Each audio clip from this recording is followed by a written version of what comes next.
कोपरगाव तालुक्यात सन 2025 मध्ये हरवलेले व गहाळ झालेले एकूण 56 मोबाईल बाबतच्या तक्रारी कोपरगाव तालुका पोलीस ठाण्यात नोंदवण्यात आल्या होत्या। या सर्व प्रकरणांची कारवाई कोपरगाव तालुका पोलीस ठाण्याच्या स्तरावर करण्यात आली।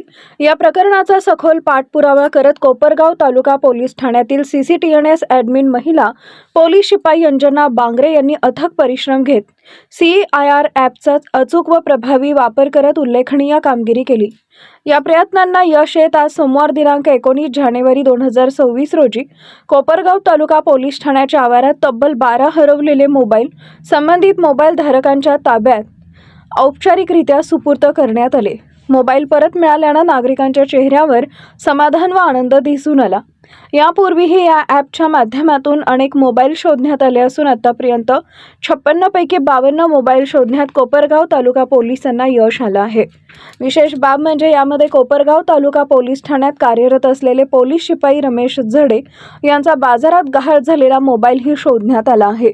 ही कारवाई कोपरगाव तालुका पोलीस निरीक्षक संदीप कोळी यांच्या मार्गदर्शनाखाली पार पडली।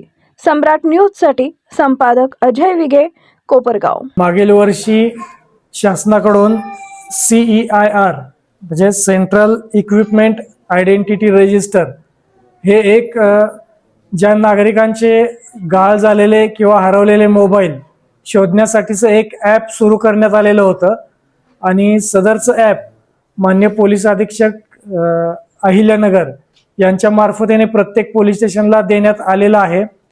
त्या अनुषंगाने आपल्याकडील CCTNS ॲडमिन महिला पोलीस शिपाई बांगरे यांच्याकडे सदरची कामगिरी आपण सोपवण्यात आलेली होती।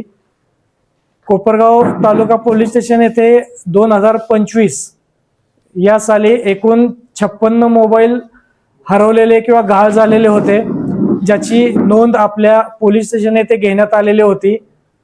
मोपोशी बांगरे यांनी अथक परिश्रम घेऊन सदर ॲपचा परिपूर्ण असा फायदा घेऊन पूर्ण गहाळ झालेले किंवा हरवलेले असे 52 मोबाईल शोधण्यामध्ये यश आलेलं आहे त्यांना।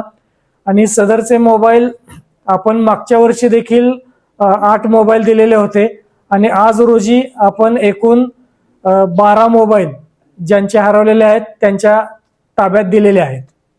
तर एका पोलीस कर्मचाऱ्याचा देखील मोबाईल चोरीला गेला होता। आमच्याकडेच नेमणुकीस असलेले पोलीस शिपाई रमेश झडे यांचा देखील मोबाईल बाजारामध्ये गहाळ झालेला होता, तर सदर ॲपद्वारे त्यांचा मोबाईल देखील आपल्याला शोधण्यात यश आलेलं आहे।